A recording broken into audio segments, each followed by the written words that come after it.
भोजपुरी में छोटे सिंगर को कोई आगे नहीं बढ़ने देते हैं। जी हाँ दोस्तों, आप लोगों को मैं बता दें कि 1 महीना पहले संजय पांडे जी के नेहा राज के साथ गाना आया था, शाम है धुआं धुआं। जी हाँ, वो गाना रिलीज होते ही डिलीट करवा दिया गया। जी हाँ दोस्तों, आप लोगों को बता दें कि एक बार नहीं 3 बार गाना रिलीज हुआ और तीनों बार गाना को उड़ा दिया गया। और ग्राउंड लेवल पर मेरा गाना बज रहा है, 3 मिलियन व्यूज गया था मेरा ऑफिशियल साइट से, संजय पांडे ऑफिशियल पे। उस गाने को डिलीट करवा दिया के सुपरस्टार और बड़े बड़े सुपरस्टार है जो कि छोटे सिंगर को टिकने नहीं देते हैं। एक बड़े सुपरस्टार पर आरोप लग रहा है। जी हाँ दोस्तों, इस गाने को उठाकर खेसारी लाल यादव और साथ देने वाली सृष्टि भारती इस गाने को उठाकर आज के इस वीडियो में आप लोगों को हम पूरा डिटेल बताएंगे। इससे पहले वीडियो को लाइक कर दीजिए, चैनल को सब्सक्राइब कर दीजिए। सबसे पहले मेरा परिचय जान लीजिए। मेरा नाम संतोष कुमार है और आप देख रहे हैं न्यूज पॉइंट, और न्यूज पॉइंट में आप लोगों को स्वागत है।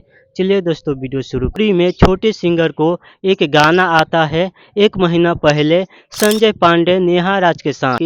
वो गाना रिलीज होते ही वो गाना ट्रेंडिंग में चला जाता है और उस गाने को और ग्राउंड लेवल पर मेरा गाना बज रहा है, 3 मिलियन व्यूज गया था मेरा ऑफिशियल साइट से, संजय पांडे ऑफिशियल पे। उस गाने को डिलीट करवा दिया गया। एक बार गाना को नहीं उड़ाया दिया जाता है और वो 3 बार गाना को डिलीट करवा दिया जाता है। चैनल पर था 2000 सब्सक्राइबर था, इनके भी चैनल पर 4.5 लाख व्यू था, उसको भी डिलीट करवा दिया गया। नेहा राज ऑफिशियल जो कि उसी चैनल पर बड़ा लेवल का गायिका, जो कि 30 रुपये बलम का बलम बहुत अच्छा व्यूज आ चुका है, उनके ऑफिशियल चैनल पर से शाम है दो गाना को डिलीट करवा दिया छोटे गया। सिंगर को कोई टिकने नहीं देते हैं, क्योंकि भाई बड़े सिंगर अपना मतलबी होते हैं। खेसारी लाल यादव को भी टी सीरीज हमार भोजपुरी चैनल से शाम है धुआं धुआं, यह भी गाना सेम टू सेम टाइटल मिल रहा है, गाना का शब्द मिल रहा है और